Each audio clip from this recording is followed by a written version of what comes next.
Bonjour à tous et merci de suivre le flash d'information de RTI 1. La cérémonie officielle marquant le 65e anniversaire du barreau de Côte d'Ivoire couplée à la rentrée solennelle de l'institution s'est tenue hier vendredi.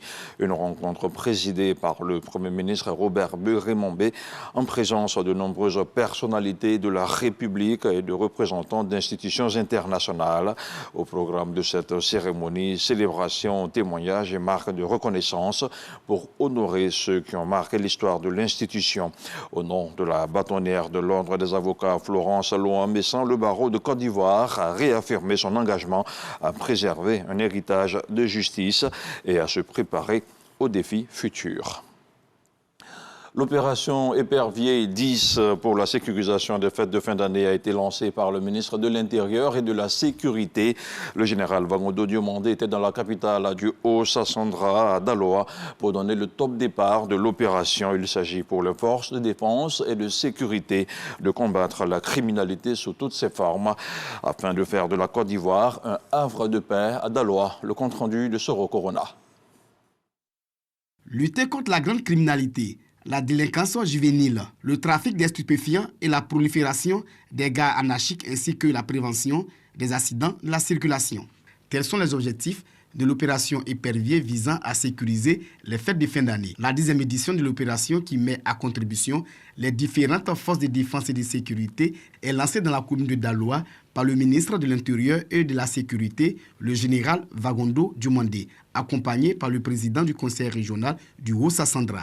Le ministre Mamadou Touré salue l'opération et invite les populations à sensibiliser leurs enfants à ces départies de tout acte visant à troubler l'ordre social. Il faut le dire que cette opération spéciale vise à mettre de l'ordre.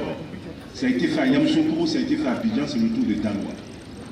Donc, au lieu d'attendre que ça arrive pour lui demander pardon, parlez maintenant à vos enfants. Pour qu'ils arrêtent les actes d'incivisme, qu'ils arrêtent les actes de banditisme. S'il y a des gens qui étaient dans le fumoir, ils n'ont qu'à quitter en même temps le fumoir. Le ministre de l'Intérieur et de la Sécurité relève les efforts déployés par le président de la République Alassane Ouattara pour faire de la Côte d'Ivoire un havre de paix. Au sortir de la crise post-électorale, l'indice de sécurité en Côte d'Ivoire était de plus de 4. Il a été aujourd'hui ramené à 1,2 pour dire à quel point des progrès importants ont été faits. Disons bravo à son Excellence, Monsieur le Président de la République. Bravo au Président de la République. Le lancement de l'opération Épervier 10 est couplé à la remise de 5 véhicules à la police Ricourt et à la pose de la première pierre de la construction des locaux du district de police de Daloa.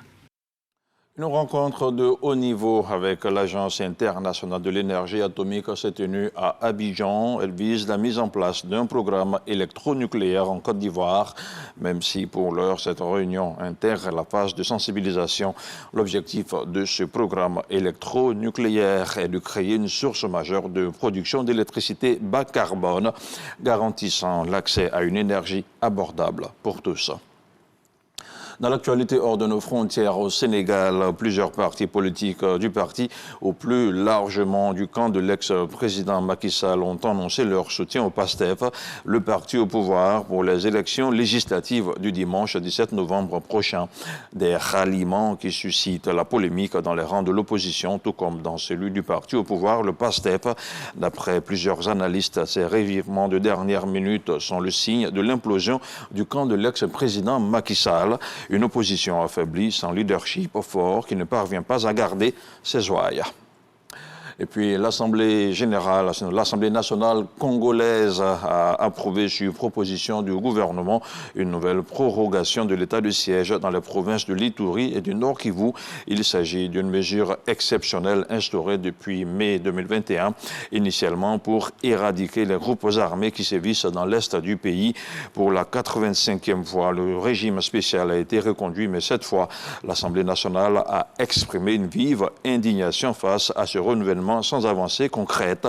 Les députés n'ont pas caché leur exaspération devant l'absence de résultats significatifs alors que la violence persiste dans l'est de la RDC.